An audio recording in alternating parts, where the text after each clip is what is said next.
Welcome back to episode 137 of the RUDIS Wrestling Podcast. I'm fortunate to be joined by the new head coach of the United States Naval Academy, Cary Kolat.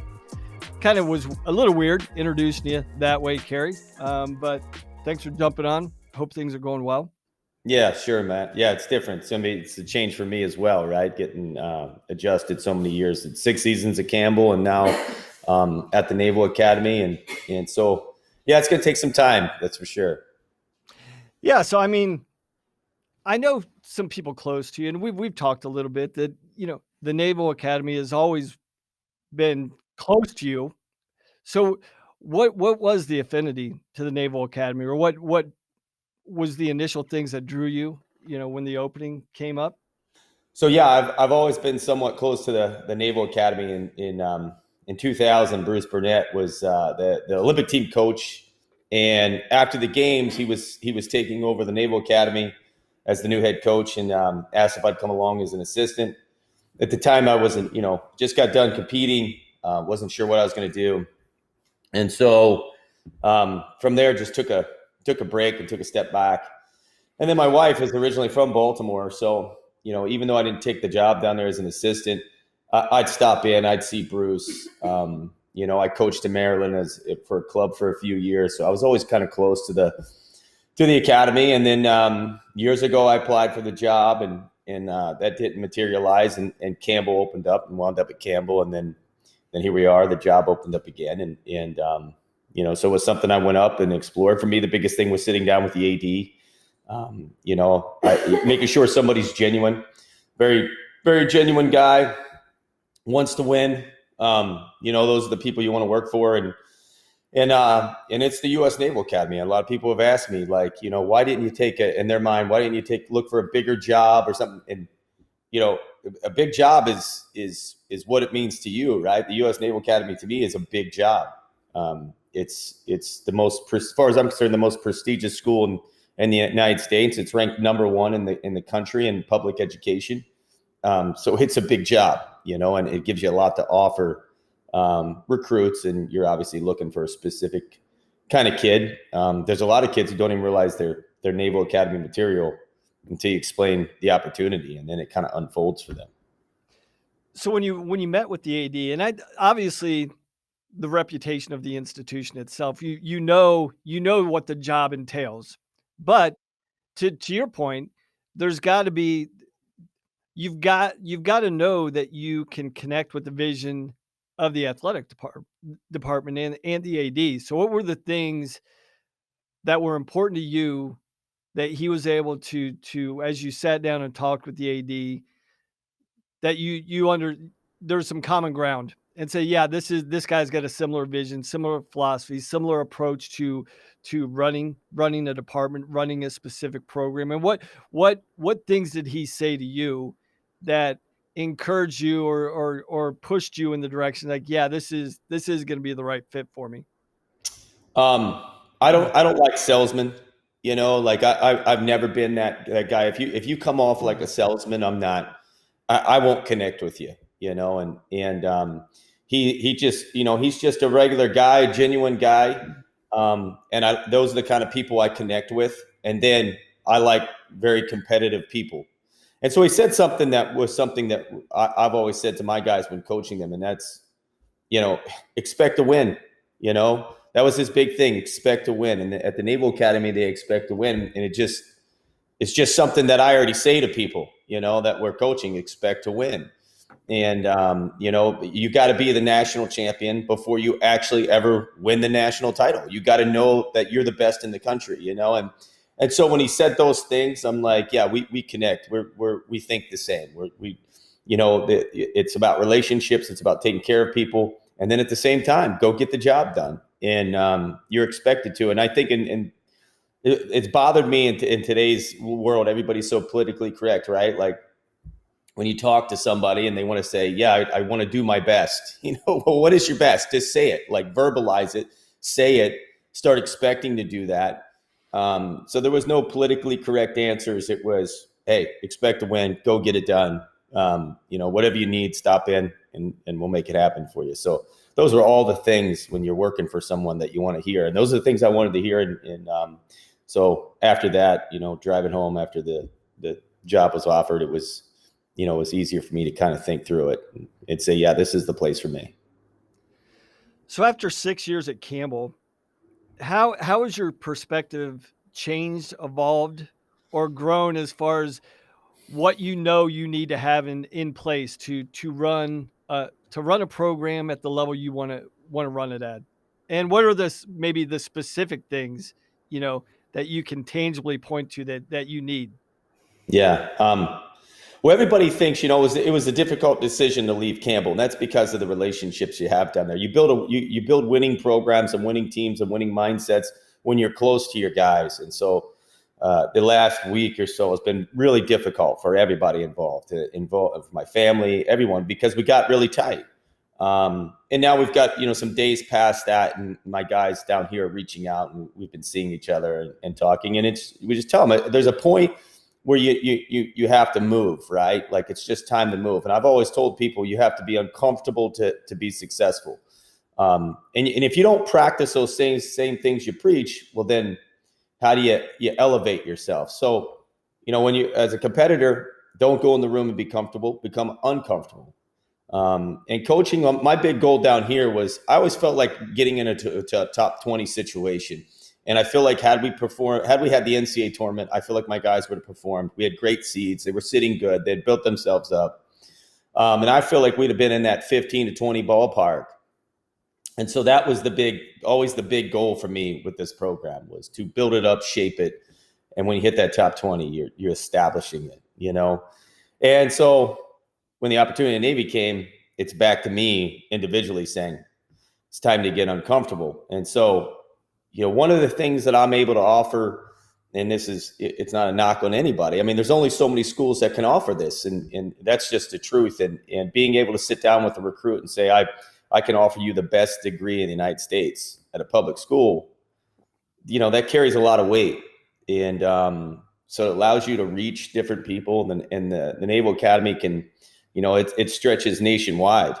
And then in terms of a program, you're going to have to some extent, a small school setting with 4,000 mids up there. But you're going to be able to offer, big time athletics and, a budget that allows you to do what you need to do and to reach and go where you need to go. And it takes the fundraising off your plate. And so those are the things that you can now offer, and you can, in terms of the athletics and the education. So looking back at your time at Campbell, talk about, when I look at you, when you took over the program, and I remember 6 years ago sitting in the locker room down at App State, your first year at the helm at Campbell, when you literally only had like 5 guys that were that could wrestle for you. Right. Speak to the perspective of what you've gained in the last 6 years, because I don't think it's probably the best way to be forced in the fire and really hone in and develop who you are as a head coach. Is probably one of the most difficult situations anybody has had to, jump in and right a ship like that.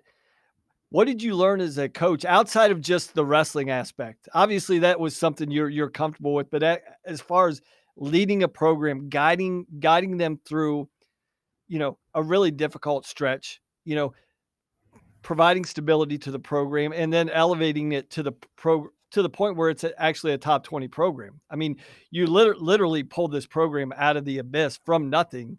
It was literally on life support.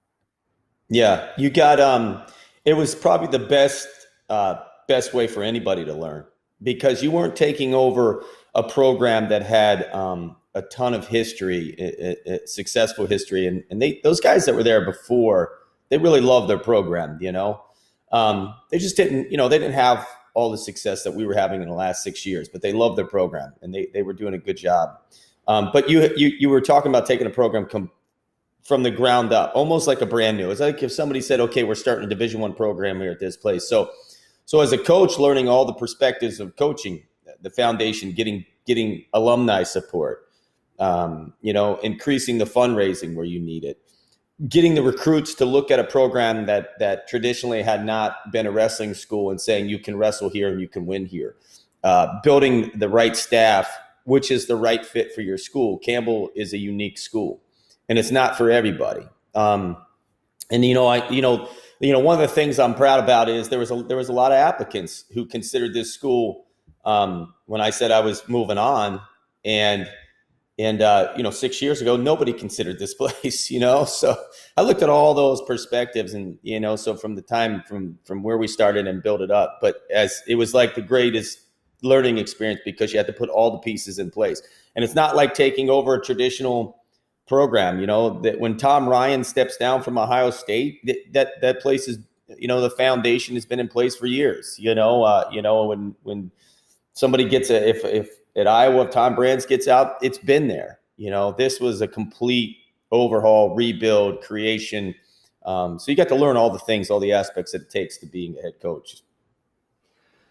So before we move on and get more into Navy, what's the last thing that when you talk to the guys and you talk to the program and the alumni and all the relationships, what was the message that you sent to the guys before you left? What I told them was it was about being uncomfortable again. And that's how I got to where I was as an athlete. That's what I pushed on them. And then I just felt like that was the time for me. And it's tough, right? Because you love these guys and they're connected to you. And as devastated as they were, this was a very difficult decision. It wasn't something they said, oh, I'm throwing Campbell to the side, I'm taking Navy because they're a better place. It was ready for me to make a change. Now, what can I do with this program? What can my staff do with this program? It was all about that change and being uncomfortable. And it's just, people move on. And I explained to them at some point, guys come into the program and they graduate, and they move on. And so it was hard, man. I mean, I don't even like talking about it because I just want to get past it at this point, but that's, you build a successful program by having great relationships. And that's what we had. And now it's about, hopefully they take what they learned from myself and Mike and Blaze and understand that when you move on from Campbell and graduate, whether you go in the coaching world or the business world, whatever it may be, in the end, you're only going to be as successful as the people you put around you, and they got to be the right people. And so hopefully those guys continue to do that. So I know the goal of every head coach when they do decide to move on, because inevitably it happens to everybody, whether they retire or they get a new job or whatever. I know the goal of every head coach is to leave a program in a better place than when they got it. You've certainly done that. So yeah. I'm sure there's a peace there. As much as there's pain, there's peace. There's got to be peace in your heart. Like, yes, I've done everything I could. I've left this. The cupboards are full. I've groomed the new head coach. He's served under me. He's ready. He's ready to take this program and continue the work that you've done for the last 6 years. But now moving on to Navy, I know the biggest thing, especially, I'm sure that the last week has been a whirlwind. I know it's been a whirlwind, and you compound the situation by everything that's going on, in the world right now. And what's the biggest thing you're focusing on right now? Because, when you take over a program, there's a million things to attack. What's your attack plan now that you've been able to wrap your mind around the program, moving on? Where are you starting right now? So recruiting, again, it comes back to you're only as good as the people you have around you. And so recruiting is going to be the start. There's great kids at Navy right now, and it's just continuing to reach out to recruits. And I think you gotta they have to understand what the Naval Academy what it has to offer. And I think we all grew up. I never thought about the Naval Academy when I was an athlete. But wrestling has changed, right? And I think it's because the message was never out there, what it has to offer. And I think I think some people are going to believe that, well, it's the Naval Academy. You can't really win at the Naval Academy. Well, here's what I can tell you. There's over 60 some All-Americans from the Naval Academy. They've had national champions at the Naval Academy, and they've had a world champ and an Olympic silver medalist. It's a big time sports institution with service first, right? And so you have to find that person that says, yeah, I feel I have a duty here, and at some point I want to serve. And you can make that as big as you want or as little as you want. And then I'm going to be able to compete and win a national title there. And I'm going to be part of a very unique group of people because it's a small percentage of the U.S. population that will ever attend the U.S. Naval Academy. And so those are the things that they need to understand and recognize that are there. When I get to as big as you want to make it or as small, it's like wrestling. When I'm talking to somebody, I say to them, what's your goals? And if some kid tells me, my goal is to be a state champ, it's like my son right now started wrestling. I was asking him the other day. Well, obviously he says, I want to be a 4-time national champion, right? He's obsessed with watching all this wrestling now. And I'm like, okay, so you're making wrestling as big as you want it to be. You could have easily said, I want to be a state champ. I want to be an All-American. I want to be a national champ, right? And some people are going to go beyond that and make it bigger. And that's the same thing with the Naval Academy. When you're done, you can make your time and service in the U.S. Navy or the Marines, whichever direction you go, as big or as small as you want. You can go on and be a Navy SEAL, right? And one of the cool facts they have there is they have a 100% pass ratio from every guy that has ever been part of Navy wrestling who then says, I want to go on and be a SEAL. Every single guy, 100%. So that guy is tip of the spear. He wants to be, shot from a submarine 2 miles out and swim and sneak up on somebody, right? He's making Navy as big for him as he wants it to be. Another guy can do cybersecurity. He may never leave the shores of the United States, So there's all these different perspectives and all these different jobs and different roles. So it can be as big as you want or as little as you want.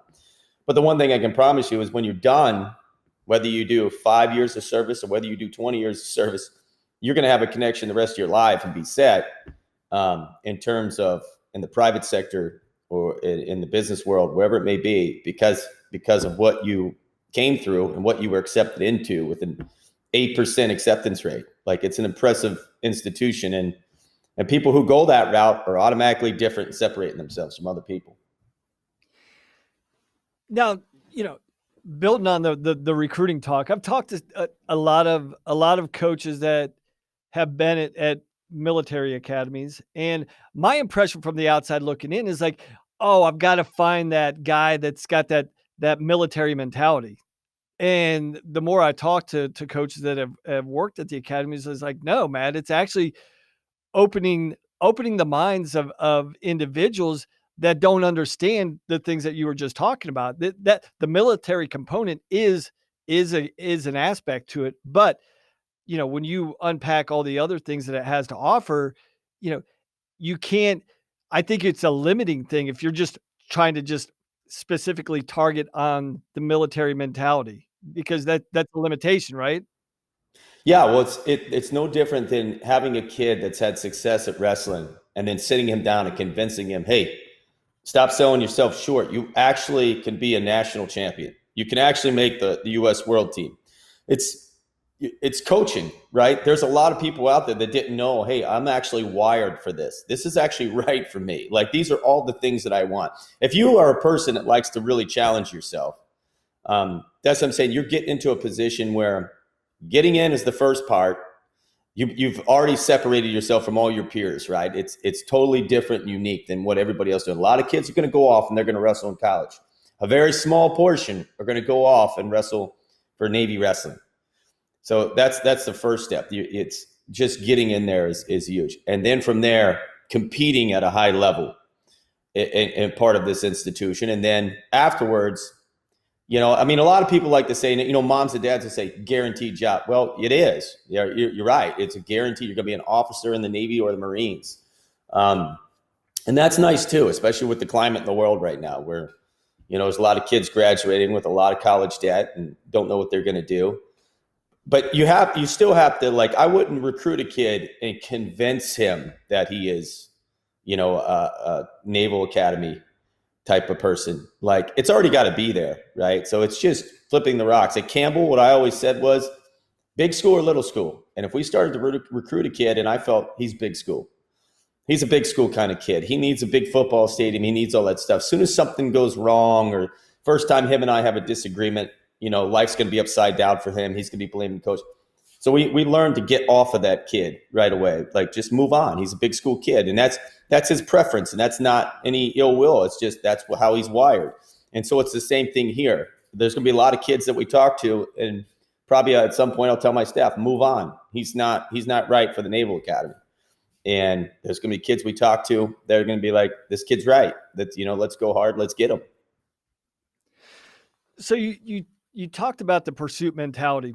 That's how you're wired. That's what you're seeking out from guys that you're looking to recruit, guys that want to challenge themselves on a daily basis. And I know, at a normal school, I think typically coaches talk about that all-in mentality towards excellence, your attitude towards excellence in your academics, in your social life, and obviously in your athletic life. And I think when you're living that lifestyle in all areas of your life, that's going to elevate everything.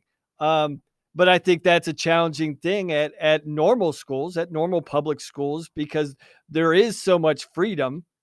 I think there is built-in advantages to a place like the Naval Academy that if you've got that pursuit mentality, you're literally going to be challenged in all areas of your life every single day. And if you can view it in the right frame and under the right lens, that's going to be a huge benefit to your athletes, that they're literally being challenged every second of their life. Yeah. Yeah. It's, like I said, it's the ultimate institution in terms of being able to compete, the education, what comes after.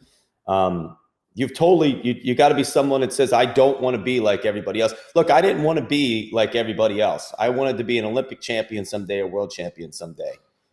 And it's like, I didn't get what I wanted, but I was on the Olympic team. That's a very small part of the wrestling community. Like, and it's like when I talk to Ryder, he's like, my son's asking, well, why are we leaving Campbell? Why are you going to the Navy?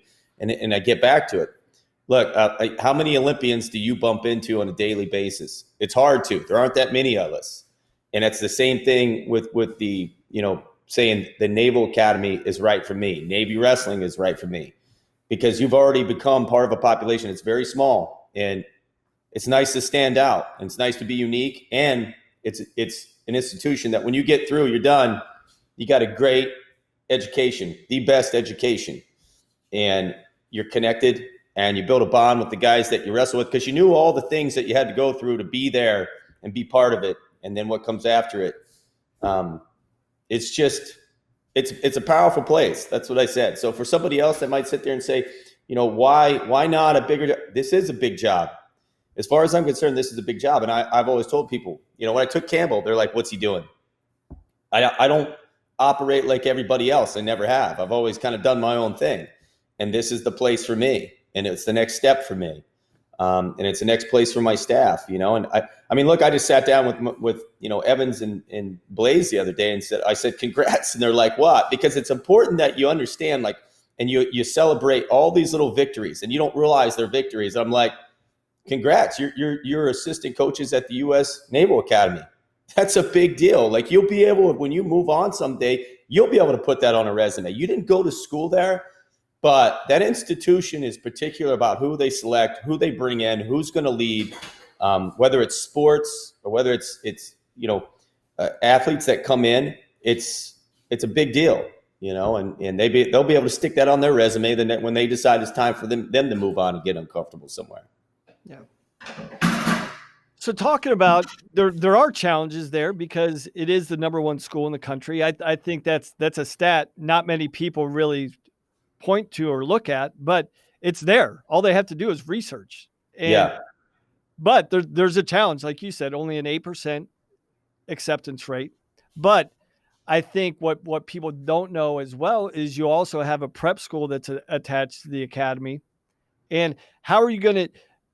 I'm not that familiar, so I don't want to talk about something I really don't know. Can you talk to us about the prep academy or the prep school and how you can utilize that to help bolster your recruiting efforts or facilitate or assist with your recruiting efforts? Or so tell me explain the prep school and how do you envision you're going to be able to utilize that? Yeah. So one, education has changed over years. Let me go back to the ACC, and you and I talked about this in other talks before. The ACC, it traditionally was UNC and NC State. UVA was non-existent really for years. I want to say non-existent.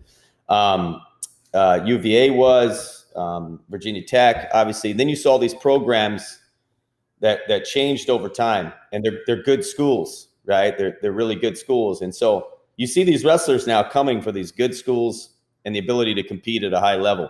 Now you've seen Lehigh traditionally was the power. Then Cornell rose up. Now Princeton's up. We'd have never said years ago that Princeton was going to be as good as they were. Ayers has done a good job building it up. And so the education has become a very important piece to all these guys that want to wrestle. So that's what you get to sit down with a recruit and say, I can offer you the number one public institution in the United States. So if you have a kid you feel that needs a little more time academically and a little more time in terms of wrestling development, you don't have the opportunity to redshirt them straight out at the Naval Academy. So you can send them to the prep school. They get a year to get adjusted to the military kind of life that they're going to be exposed to. They get a year to get adjusted to the academics that are going to play a part at the Naval Academy. And they get a year of wrestling development up there at Rhode Island, is what we call NAPS. And so we'll utilize that where it makes sense. And then some guys will make sense to come straight in and be ready to rock and roll, right at the academy. So we'll go with both places.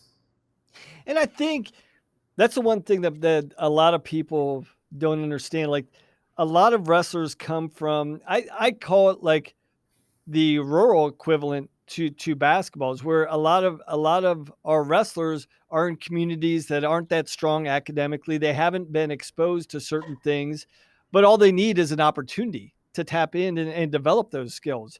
And I think that'll be a critical thing. It's not that some of these athletes are lacking the academic ability.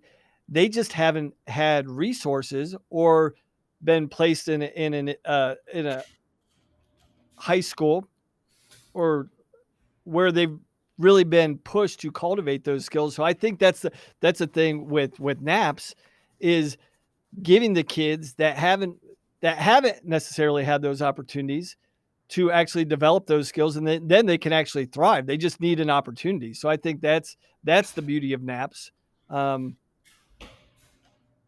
So who is the coach at NAPS right now, and how is that coaching assignment designated, or how does that work? Grayson, he wrestled at Central Michigan, and so he's been the coach there for a couple years, and he's actually in the Navy. And how that works, I'm not completely sure just yet how the appointment. I think I have some help in the appointment, but in the end, that person enlists and does their time. And his role right now is coaching those guys at NAPS. And so there's going to be things that you're going to ask me, Matt, that I can't answer just yet. Right. So it's a little different. I'm learning every day. Lloyd Rogers and Dan Neff have, agreed to stay on staff, and that's awesome for us because I like those guys. They got a great relationship with the guys already there. And then a place like this, it's awesome because Mike and Blaze and I are coming in, and they kind of glue us all together. And so they've been really helpful in terms of, no, you got to do this or do that, because it's not your normal, education, college of higher education, right? It's different. It's a different place. And so there's some things operate a little differently sometimes. So, that's been good. One thing you talked about, like kids need support. The one thing that I didn't realize until I was up there and sat with the ADs is that Navy athletics is actually really kind of separate from the Naval Academy. So you go anywhere else, you sit and you talk about, okay, I have my academic support team in place, and I have this in place, and that. Our role is just wrestling. That's it. That's our role. Doesn't mean I can't get involved in other areas, which I will, because you got to be involved in a kid's entire life to some aspect to get the best out of them, and you help them sometimes. But like academics, that is handled by the Naval Academy. They have a building designated, and anybody can walk in, and any midshipman at any time can walk in and get help at the academic center. And that's not something that falls under me. And so the academy itself is always watching these kids and knows where they sit academically, knows where they're struggling, knows where they're excelling. And so I thought that was unique. It was something like that's not how other places operate. So that's what they have there in place for all these people that succeed. When you get in, they want you to succeed. And so they're gonna give you all the help and the resources that you need. They're gonna have So that was pretty unique to know that. And when you have to really kind of start looking at the academy and athletics separately. And when you view it that way, you realize your role and where you fit in. So let's talk about the conference now. You're in a new conference, and like it or not, I mean, each conference is a little different. Now you're going into the EIWA conference, the number one academic athletic conference, hands down, in the country. You have Yeah. the elites of the elites, all the Ivies, all the Army, Navy. Yep. So talk about the conference itself. I mean, and how do you view the EIWA, and what are the benefits do you see of being in that? Obviously, there's more qualifiers to be had. I think they typically are in the 50s somewhere, which is different than where you were in the Southern Conference. So the opportunity for qualification is not going to be easier, because I mean, you have to earn those spots. So it is going to be different. But talk about the EIWA a little bit. Yeah. So, yeah, it is. It's going to have more qualifiers, but it's obviously that formula, and we all know there's chinks in the formula. So but it's a pound for pound kind of ratio that you earn bids. So it's important. Every coach is setting up a schedule that says we need to wrestle this team, we need to get at this tournament, so we can get our RPIs up and get bids for the conference. And the EIWA is one of the larger conferences, brings a lot of bids. Kids have an opportunity. Coming from the SoCon, it's totally different. In essence, it was the worst conference in the country. And so, we were always having conversations as head coaches down there, and they need to grow. The SoCon needs to grow. They need to let more teams in. I know Cal Baptist is trying to get into the conference right now. There's some coaches that are against it, that they need to let them in, as far as I'm concerned. Like Mark Cody was pushing for it. I was pushing for it. I'm sure Sentez now at this point, at Campbell, is going to push for it. But everybody needs to be growing. In the EIWA, you're going to have Lehigh, you're going to have Cornell, you're going to have Princeton now. You've got these teams that are all right. Columbia is, putting money into their RTC. They've got, more athletes training there. I mean, everybody's trying to improve. Beckerman's at Brown. He's doing a good job of starting to build Brown up. I mean, they're changing. These conferences are changing fast. And like I said, when I look at all the things, I look how fast the ACC just changed overnight, really, in reality. And that's what's happening with the EIWA. You wouldn't have sat years ago thinking that these schools would be national powerhouses in wrestling, and they are. And, Navy just has to get itself back to where it needs to be, and has the ability to be in that top 10 range. And operate, at those levels, and has all the things that the Ivies have to offer, and more, as far as I'm concerned. We have everything they have to offer, but more that comes afterwards. Some guarantees that other people can't make. So we've talked about rivalries in the past, and the one thing that fascinates me about Navy is it's part of probably the premier. If you really want to dig into the rivalry between Navy and Army, there's something unique there, something special there. So, and I'm sure that was part of the interview process, because of coaches that I've talked to that have been at either place. Like there's rivals, and then there's the Army Navy rivalry. So can you talk about that, or how much have you been exposed to that, or in your conversations through the process? It's for real, right? It's the real deal. And it is probably the biggest rivalry in sports history. I mean, you could talk about everything, but this thing's been going on for, I don't know, over 100 years, in everything they do. And it's the real deal, And I've always said to people, you have to practice what you preach. So if somebody doesn't do a good job, this is athletics. If somebody doesn't do a good job, you're going to be out at some point. And that's what, because you have to create a winning mindset that everybody from the time they shake hands expects to win when they get out there. And that's, when I sat with the AD, he wants to see Navy, return to where it's consistently a top program, across all levels and all institutions. But they made it clear, the Army one's a big one. It's a big deal. It's important, and it's important to the alumni. And that was probably one of the things that helped, suck me into this position, was being part of that, because I enjoy it. Down here when I was at Campbell, we kind of created this rivalry between us and Appalachian State. And I felt that was important. Our whole staff felt it was important that we had somebody that we were going after every year that made sure you stayed solid in the conference. And traditionally, App's, been solid in the conference with what they can do down here. And so now it's just you're moving into a bigger rivalry setting and something that's even more important than what we did down here. And that's a big deal. And I enjoy that kind of pressure, right? You can move away from pressure, but pressure is what makes you better if you handle it the right way. And I've always felt like I've done a good job handling it the right way. And so we'll continue to just kind of do that. And now it's, but it is the biggest rivalry in sports. So how are you, obviously you're going to embrace that, and we've talked about it a little bit about how you have approached that rivalry with App State. How are you going to take that and approach? How are you going to take that approach with your guys at the Naval Academy? Well, it already exists. You don't even have to talk about it. Right. It's there. It's not something that has to be created. It got created a long time ago. And so they know it's there. For me, and Mike and Blaze and Lloyd and Dan, it's going to be about training people up mentally and physically, training them up and getting them to a point where, like I said, they expect to win when they get out there and being able to get back and make their own corrections as an athlete, be able to, look at themselves, honestly and say, I need to fix here, I need to fix there.